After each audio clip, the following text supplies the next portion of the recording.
నంద్యాలలో రోడ్డు ప్రమాదం జరిగింది. చాబోలు హైవేపై టైరు పేలడంతో పొలంలోకి ప్రైవేటు బస్సు దూసుకువెళ్లింది. Morning star travels bus Tirupati నుంచి హైదరాబాద్కు వెళ్తుండగా ప్రమాదం చోటు చేసుకుంది. ప్రమాద సమయంలో బస్సులో 35 మంది ప్రయాణికులు ఉండగా 10 మందికి గాయాలయ్యాయి. క్షతగాత్రులకు నంద్యాల ప్రభుత్వ ఆసుపత్రిలో చికిత్స అందిస్తున్నారు. సమాచారం అందుకున్న పోలీసులు ఘటనా స్థలానికి చేరుకుని సహాయక చర్యలు చేపట్టారు.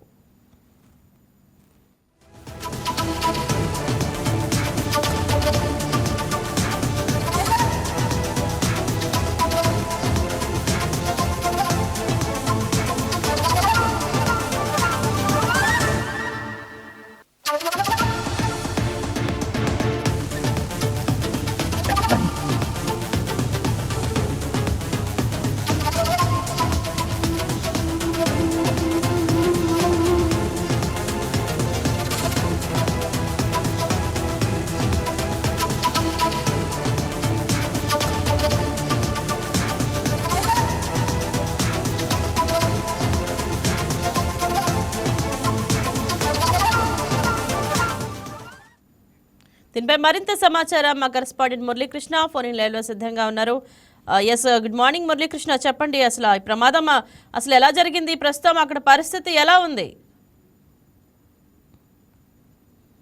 రైట్ ఇన్ రజా, నంద్యాల జిల్లా చాబోలుమెట్ట వద్ద జరిగిన ఘోర రోడ్డు ప్రమాదంలో ఒక ప్రైవేట్ ట్రావెల్స్ బస్సు అదుపు తప్పి పొలాల్లోకి దూసుకెళ్లినటువంటి ఘటన చోటు చేసుకుంది. ఏదైతే ఈ ప్రమాదంలో ఎవరికి ఎలాంటి ప్రాణహాని జరగకపోవడంతో అంతా కూడా ఊపిరి పీల్చుకున్నారు. ఏదైతే హైవే పై అతి వేగంతో వస్తున్నటువంటి morning private travels bus Tirupati నుంచి హైదరాబాద్ కు వెళ్తున్న సమయంలో చాబోలుమెట్ట వద్ద చేరుకోగానే టైరు బ్రస్ట్ కావడంతో ఒకేసారి పొలాల్లోకి తీసుకెళ్లింది. ఆ సమయంలో ట్రావెల్స్ బస్సులో దాదాపు 35 మంది ప్రయాణికులు ఉండగా అందులో కేవలం 10 మందికి మాత్రం స్వల్ప గాయాలు అయ్యాయి. మిగతా వరకు ఎలాంటి గాయాలు కాలేదు. అయితే గాయాలైనటువంటి వారిని స్థానికులు అదేవిధంగా సమాచారం అందుతున్నటువంటి పోలీసులు వెంటనే ప్రభుత్వ ఆసుపత్రికి తరలించి వారిని వైద్య చికిత్సలు చేయించిన తర్వాత మరి తిరిగి బస్ స్టాండ్ లో ఒక ప్రైవేట్ బస్సును ఎక్కించి పంపించినటువంటి సందర్భం నెలకొంది. ఏదైతే ఈ ప్రమాదం చోటు చేసుకున్న సమయంలో దాదాపు అర్ధరాత్రి సమయంలో ఈ ప్రమాదం చోటు చేసుకున్నట్లుగా తెలుస్తా ఉంది.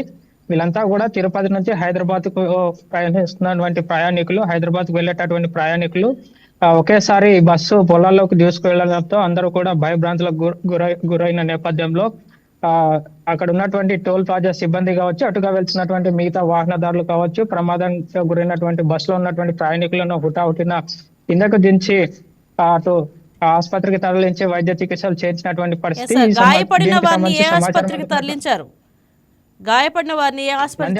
ప్రస్తుతం వారికి ఎటువంటి చికిత్స అందుతుంది?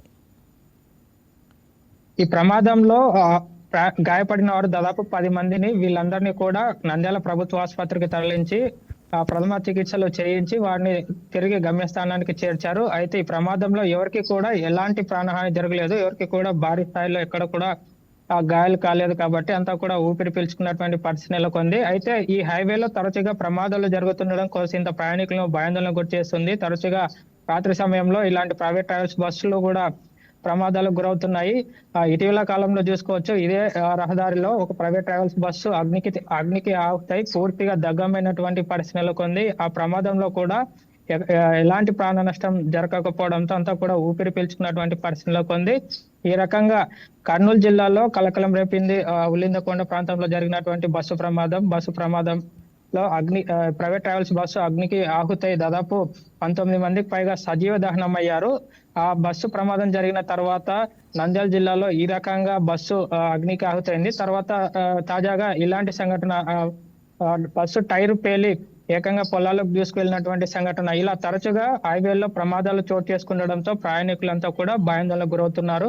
ఏదైతే ప్రస్తుతం ఈ మార్నింగ్ ట్రావెల్స్ బస్సులో దాదాపు 50 మంది సీటింగ్ కెపాసిటీ ఉన్నటువంటి ఈ బస్సులో కేవలం 35 మంది మాత్రమే ప్రయాణికులు బస్సులో ప్రయాణిస్తున్నారంటే ఆ ప్రయాణికులు ఎంత భయాందోళన ఉందనేది ప్రత్యేకంగా చెప్పుకోవాల్సిన అవసరం లేదు. ఎందుకంటే ఆ భయంతోనే చాలా మంది ప్రయాణికులు రాత్రి సమయంలో ప్రయాణించాలంటే కూడా భయపడుతున్నటువంటి పరిస్థితులు ఉంది. అక్కడ ఎలాంటి ప్రమాదం చోటు చేసుకుందన్నటువంటి భయంతో వాళ్ళంతా కూడా ప్రయాణించలేకపోతున్నారని చెప్పుకోవచ్చు. ఎందుకంటే ఈ ప్రైవేట్ ట్రావెల్స్ బస్సును సరైన కండిషన్ లో లేకపోవడం ఒక కారణం అయితే, అతివేగం మరొక కారణంగా చెప్తా ఉన్నారు. దీనికి సంబంధించి ఎక్కడికక్కడ పోలీసులు కావచ్చు, అటు ఆర్టీ అధికారులు కావచ్చు తనిఖీలు చేయాలి. ప్రైవేట్ ట్రావెల్స్ బస్సు అతివేగాన్ని నియంత్రించాలని చెప్పి కూడా ప్రయాణికులు ప్రజలు కోరుతున్నటువంటి పరిస్థితి. కానీ ఎక్కడ కూడా అలాంటి చర్యలు చేపట్టకపోవడంతో ఇలాంటి ప్రమాదాలు తరచుగా చోటు చేసుకుంటున్నాయి. ఈ పోలీసులు ఇలాంటి సంఘటనలు జరిగినటువంటి 1-2 రోజులు మాత్రమే తనిఖీలు నిర్వహించి తర్వాత రోజులన్నీ కూడా తూతు మంత్రంగా తనిఖీలు నిర్వహిస్తున్నటువంటి